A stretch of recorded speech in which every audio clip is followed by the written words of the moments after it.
Coming out before you gonna be family and friends, but I got to tell you something that happened. All right, I got to tell you something that happened that led me to my experience going to the Aqua Fitness.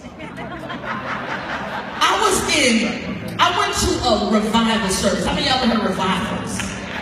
They're a blessing unto the Lord. I bless God for revivals.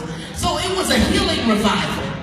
So I went there, and my friends invited me to this. They said, you know what, Emmanuella, any ailments, bring your friends, bring light out and everybody to this. God is moving. You're in trouble with water. Come up in the water. I said, all right, I am ready for this. God is about to move and do something new in my life. I'm expecting something great. So the man of God that was there, he called out some specific stuff. He said, somebody's in here suffering with some specific stuff. Because, I've been ready to talk to God. I said, if they don't call it out, I ain't coming out.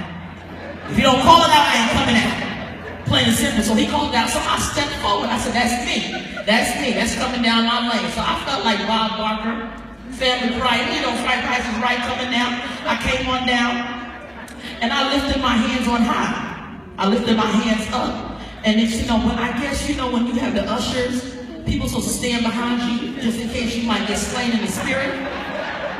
No, don't laugh at me.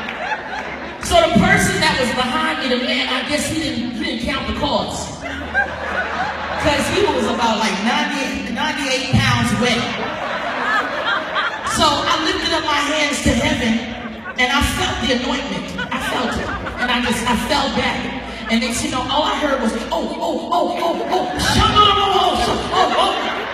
And he backed, and he fell out with me, and I just laid on top of him. I said, God.